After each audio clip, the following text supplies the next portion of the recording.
सतत मनामध्ये जे प्रश्न पडायचे ते सगळ्यांना वैताग आणून सोडायचे, की सगळ्यांना हे करायचे की देव खरोखर देव असतो का, देव असतो तर मग तो मला का दिसत नाही, मग खरंच असतो का तो दिसला पाहिजे, कारण त्याचे सायंटिफिक ऍटिट्यूड असायचं नाही, मला दिसला तरच मी देव मानेन, नाहीतर मी मग कसं मानणार असं वगैरे ते म्हणायचे. आणि जेव्हा ते शाळेमध्ये होते किंवा ते कॉलेजला होते तेव्हा कॉलेजमध्ये शिकत होते, ते BA शिकलेले होते, कॉलेज तत्वज्ञानाचा अभ्यास करत होते. ते ज्यावेळी ते कॉलेजमध्ये शिकत होते तेव्हा एकदा असंच एक कविता शिकवायला त्यांचे प्राचार्य मला वाटतं शिकवत होते आणि त्यांनी रामकृष्ण परमहंसाचा उल्लेख केला त्यांच्या कवितेमध्ये.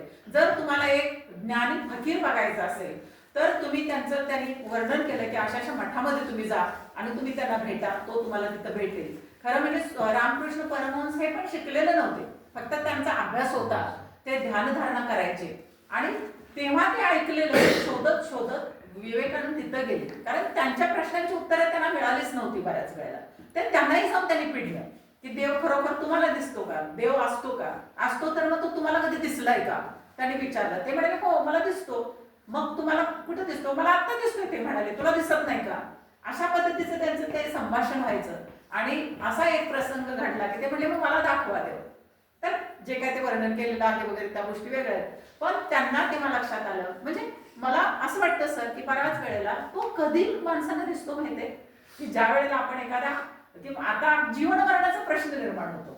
स्वामी विवेकानंदांच्या बाबतीमध्ये पण त्यांनी तसंच केलं, त्यांचा पाय त्यांनी छातीवरती ठेवला स्वामी विवेकानंदांच्या. तेव्हा असं झालं की ते गुदमरून आपला जीव जातोय की काय असं त्यांना वाटलं. आणि तेव्हा त्यांना असं वाटलं की खरोखर म्हणजे मी जगलो, देव आहे कुठंतरी, अशी त्यांना त्यावेळेला भावना निर्माण झाली. आणि बऱ्याच वेळेला असंच होतं की जेव्हा माणसाला जीवन मरण्याचा प्रश्न येतो तेव्हा देवाची जाणीव होते की देव आपल्याला यातून सगळ्यातून बाहेर काढतो असं वाटतं. आणि मग ते त्यांना हे झालं. नंतर त्यांनाही काय अडचणी आल्या, त्यांचे वडील गेल्यानंतर त्यांची डेथ झाली वडिलांची, आणि त्यावेळी घरावरती जे प्रसंग आले की हे मोठे असल्यामुळे त्यांना घराची जबाबदारी घ्यायची होती. तेव्हा त्यांना नोकरी नव्हती, BA झालेले होते ते, त्यांनी नोकरीचा प्रयत्न केला, एवढं काही जास्त कमवत नव्हते. आणि त्यांना फार असं वाईट वाटायला लागलं की बाबा ते त्यांच्या गुरु, ज्यांना ते गुरु मानत होते रामकृष्ण परमहंस, यांच्याकडे गेले.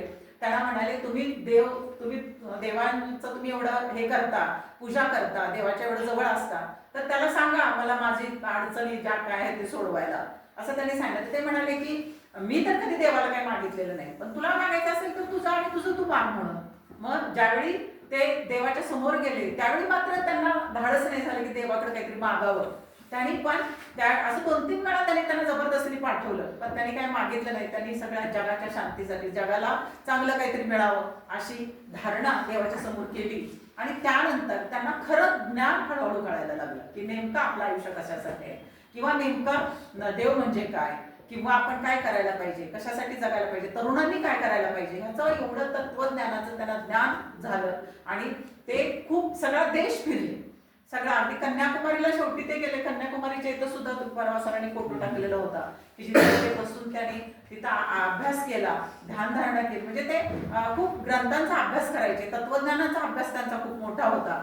आणि त्यांना असं कळालेलं होतं की तुमच्या स्वतःमध्ये एवढी ताकद आहे. ते काय म्हणायचे की प्रत्येकामध्ये ईश्वर आहे.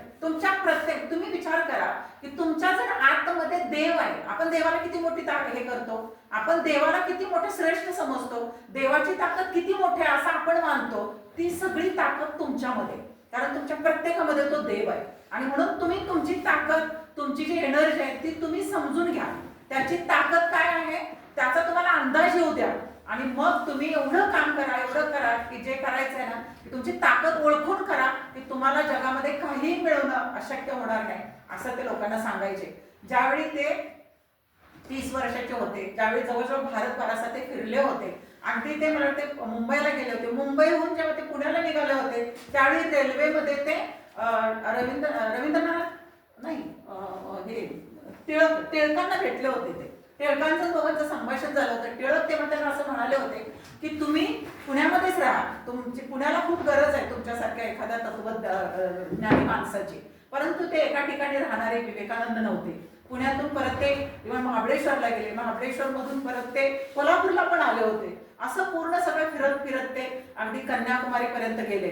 आणि जेव्हा ते कन्याकुमारी मद्रासला वगैरे गेले तेव्हा त्यांना असं कळलं की जगामध्ये फार मोठी परिषद की जिथं धर्माची लोक आपापल्या धर्माचं मोठेपणा सांगण्यासाठी येणार आहेत आणि ती शिकागोमध्ये अमेरिकेचे आहे. हे कळल्यानंतर त्यांना वाटलं की आपल्या पण देशाचं आपल्या धर्माचं प्रतिनिधित्व करण्यासाठी मला जायला पाहिजे, कारण त्यांना जे ज्ञान होतं त्याच्यावरती त्यांचा विश्वास होता की मी अतिशय चांगल्या पद्धतीने आपल्या धर्माचं शिकवण काय आहे ते तिथं सांगू शकेल.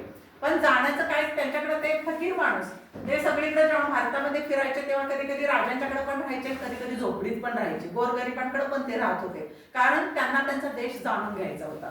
माझ्या देशामध्ये सगळं अगदी कुठं कधी जात धर्म त्यांनी पाळले नाही, कुठल्याही धर्माचे लोक असू दे त्यांच्या हातचं ते खात होते.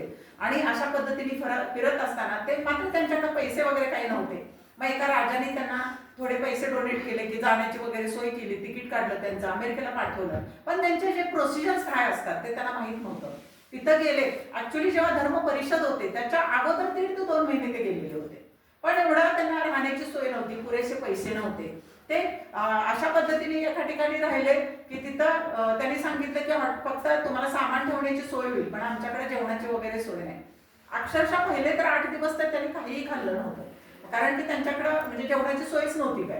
असं ते उपाशी राहिले पहिले 8 दिवस. त्यानंतर मग ते असं करत करत जेव्हा परिषदेचा दिवस आला, त्या परिषदेच्या दिवशी नाही ते एक मला वाटतं ते प्रवास करत असताना एक अमेरिकन लेडी होती, तिला दिसलं की हे कोणतरी बाहेरून आले. त्यांनी त्यांची विचारपूस केली तर त्यांनी सांगितलं असं असं मी धर्म परिषदेसाठी आलोय वगैरे, माझी राहायची काय त्यांची सोय नाही म्हटल्यानंतर ती खूप लॉर्ड अशी लेडी होती, ती त्यांना घरी घेऊन गेली, त्यांची राहायची सोय केली त्यांच्या घरी, त्यांना जेवण वगैरे सगळं व्यवस्थित त्यांनी तिथं हे केल्यानंतर ते तिथं राहिले. तिथून ज्यावेळी ते परिषद होती त्या दिवशी जेव्हा ते गेले, मला वाटते 11 सप्टेंबर 1893 तो दिवस होता. परिषदेच्या तिथे गेले तर तुम्ही बघा सगळ्या सगळ्या जगामधून लोक तिथं आलेली होती. आणि त्या हॉलमध्ये लोक किती होती माहितीये, 60,000 लोक तिथं बसलेली होती सगळी. आणि सगळे एकदम एकदम व्यवस्थित सुटाफुटात आलेली लोक आपल्या धर्माबद्दल सांगायला. आणि विवेकानंदांचा पोशाख तुम्हाला माहिती होता कसा होता, ते सगळेजण त्यांच्याकडे बघून नाक डोळे मुरडत होते, त्यांची म्हणजे हसत होते मनातल्या मनामध्ये, त्यांची चेष्टा करत होते. अशा परिस्थितीत ते तिथं गेले. 30 वर्षाचं वय होतं त्यांचं. त्यांच्या अगोदर आणि पहिलं तर त्यांना परमिशनच दिली नव्हती, पण ती कशी तरी करून काहीतरी करून त्यांना तिथे ती परमिशन मिळाली. म्हणजे काय झाले की ज्या लेडीकडे ते राहिले होते त्यांच्या ओळखीचे एक जण प्रोफेसर होते, की जे कुठला तरी मला वाटतं स्टॅनफोर्ड युनिव्हर्सिटीत वगैरे प्रोफेसर होते तत्वज्ञानाचे. तर ते जेव्हा त्यांना भेटले तेव्हा ते असं म्हणजे ग्रॅज्युएट झालेला मुलगा आहे, भारतामध्ये शिकून आलेला, असे वेगवेगळे कपडे घातलेले आहेत. तर त्यांना पण असं वाटलं नाही त्यांच्याकडे बघितल्यानंतर. पण जेव्हा असं जस्ट कॅज्युअल डिस्कशन केलं त्यांनी, पण जेव्हा त्यांच्याशी ते बोलले तेव्हा ते प्रोफेसर होते तत्वज्ञानाचे त्या युनिव्हर्सिटीमध्ये अमेरिकेच्या. त्यांच्या असं लक्षात आलं की अरे हे काहीतरी वेगळंच आहे, ह्यांच्याकडे जे ज्ञान आहे ना ते जगात कुठंच त्यांना बघायला मिळालं नाही. आणि ते आल्यानंतर त्यांनी त्यांच्या युनिव्हर्सिटीत जाऊन त्यांच्या प्रोफेसर्सने सांगितलं की अशी एक व्यक्ती आज मला भेटली की आपल्या सगळ्या जगातल्या सगळ्या तत्वज्ञानी माणसं जे आहेत त्यांचं ज्ञान एकत्र केलं तर ते एका व्यक्तीचं ज्ञान त्याच्यापेक्षा सुद्धा मोठं ठरेल. अशा व्यक्तीला आज मी भेटलोय आणि त्यांना आपण परमिशन दिली पाहिजे. त्यांच्याकडे परमिशनचं लेटर नाही, त्यामुळे ती परमिशन मिळेल झाले. मग त्यांनी स्वतः त्या धर्मपरिषद जिथं होती त्यांनी स्वतः लेटर दिलं की हे अतिशय विद्वान व्यक्ती आहे आणि ह्यांचं जर आपण नाही ऐकलं तर जगात फार मोठ्या ज्ञानाला आपण मुकू, यांना परवानगी दिली पाहिजे. त्यांच्या पत्रानंतर त्यांना तिथं परवानगी मिळाली. आणि ज्यावेळी धर्मपरिषद सुरू झाली त्यावेळेला सगळे मोठे मोठे धर्माचं ज्ञान सांगायला लोक येत होती, बोलत होती. त्यांच्या बोलण्याचा एक सार असा होता की मी किती ग्रेट आहे, माझा धर्म किती ग्रेट आहे, माझा धर्म सगळ्यात श्रेष्ठ कसा आहे हे ते पटवून सांगत होते. आणि त्यांचा बोलण्याचा कल पण हाच होता. मी म्हणजे जो गर्व म्हणतो तो प्रत्येकाला त्याच्या धर्माबद्दल एवढा मोठा गर्व होता आणि आम्ही कसं श्रेष्ठ आहे हे पटवून देत होते, सांगत होते ते. असं बऱ्याच जणांचं ऐकल्यानंतर खरं तर स्वामीजी स्वतः सुरुवातीला थोडंसं गोंधळले, थोडं घाबरले पण होते ते की एवढी लोक बसलेत, पहिल्यांदाच एवढ्या मोठ्या स्टेजवरती बोलायची संधी त्यांच्याकडे होती. पण ते तरीही त्यांनी त्यांच्या गुरूंचा स्मरण केलं, त्यांनी देवाचं स्मरण केलं, बोलायला उभा राहिले. पहिलंच वाक्य ते बोलले की my brothers and sisters of America. 5 शब्द होते ते. हे वाक्य बोलल्यानंतर ते पूर्ण सभागृह उठून उभा राहिलं आणि जवळजवळ 2 ते 2.5 मिनिट त्यांनी टाळ्या वाजवल्या. मग तेव्हा त्यांना कळलं की अरे म्हणजे मग त्यांना थोडासा कॉन्फिडन्स आला बोलण्याचा. त्यानंतर जे ते बोलले ते प्रत्येक वाक्य थोड्या वेळाचंच त्यांचं ते भाषण होतं, पण एवढंच भारी बोलले ते की त्यांनी हे सांगितलं म्हणजे की धर्म हा हिंदू धर्म म्हणजे इथं पहिल्या वाक्यात तर त्यांना कळालं होतं की प्रत्येक जण आपल्या धर्माचा टेंबा मिरवत होतं, पण हिंदू धर्म एवढा ग्रेट होता की तुम्ही सगळे माझे भाऊ बंद आहेत, हे जग म्हणजे सगळं भाऊ बंद आहे, हे आमच्याकडे सीमा नाहीच आहेत कुठल्या, हे जग म्हणजे आपलं घर आहे.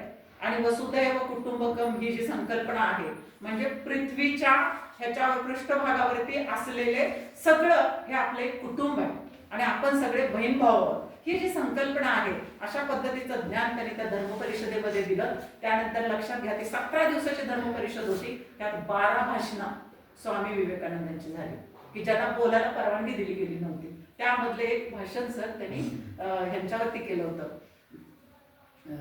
गौतम बुद्धांवरती भाषण होतं. असे वेगवेगळे विषय घेऊन त्यांनी तिथं जे बोलले. त्यानंतर अमेरिकेमध्ये बऱ्याच युनिव्हर्सिटीची त्यांना कॅलिफोर्नियाची ऑफर होती की तुम्ही तत्वज्ञानाचे प्राध्यापक म्हणून आमच्याकडे राहा, पण स्वामीजी म्हणाले नाही, मला माझ्या देशासाठी काहीतरी करायचंय, म्हणून ते परत भारतामध्ये काही काळ तिथे राहिले, ते महिनाभर वगैरे बऱ्याच युनिव्हर्सिटीजमध्ये त्यांची भाषणं झाली आणि नंतर ते परत आले. परत आल्यानंतर त्यांचं आयुष्य खूप कमी होतं, पण मुलांना ते सांगायचे की तुमचं रक्त तुमच्या अंगामध्ये नाही वाहत, तुमच्या अंगामध्ये लोह वाहते, हे लक्षात घ्या. तुमच्याकडे जी ताकद आहे, म्हणून ते म्हणायचे की तुमच्यात परमेश्वर आहे. देवाची जेवढी ताकद आहे ती प्रत्येक तरुणाची ताकद आहे. पण ते हे पण सांगत होते की तुमचं सगळ्यात पहिलं मोठं कर्तव्य काय असेल तर तुम्ही व्यायाम करा, तुमचं शरीर सुदृढ बनवा, तुम्ही गीता नंतर वाचा. ते म्हणायचे पहिलं तुम्ही व्यायाम करा मग गीता वाचा. म्हणजे सगळ्यात जास्त महत्व तुमच्या शरीराला त्यांनी दिलेलं होतं. तुमचं मन फार सक्षम असलं पाहिजे, तुमचं शरीर सक्षम असलं पाहिजे आणि मग ते जर असेल तर तुम्ही वाटेल ती गोष्ट जगातली करू शकता. हा आत्मविश्वास स्वामी विवेकानंदांनी भारतातल्या प्रत्येक तरुणाला दिला आणि फक्त भारतासाठी नाही तर सगळ्या जगासाठी. त्यांचं जेवढं काढलं तेवढं तत्वज्ञान किती कमी वयामध्ये त्यांनी सांगितलं बघा, की ते आज संपत नाही. त्याचा अभ्यास करायचा म्हटलं तर संपत नाही. एक त्यांचं वाक्य, एक ओळ ही केवढं मोठं तत्वज्ञान सांगून जाते.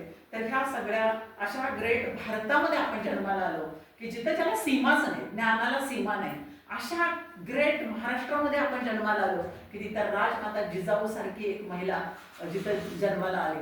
आणि म्हणूनच आपण खूप भाग्यवान आहोत आणि आपलं हे भाग्य हे आपण आपल्या कामाच्या रूपामध्ये ते कुठंतरी आपण ते सुद्धा म्हणजे त्यांची प्रेरणा ही फक्त एका दिवसासाठी न घेता आपण पण आपल्या मनाशी काहीतरी फुलगाट बांधून आपण त्यांच्या आदर्श इथून पुढच्या आयुष्यामध्ये निश्चितपणाने काहीतरी घेऊन पुढच्या पिढीला पण आपण काहीतरी आदर्श आपला निर्माण करू. अशा पद्धतीचं जे पण होईल ते काम करण्याचा प्रयत्न तुम्ही सर्वांनी करावा असं या दोन्ही थोर व्यक्तींच्या जयंतीच्या निमित्ताने मी तुम्हाला सगळ्यांना आवाहन करते आणि थांबते. धन्यवाद.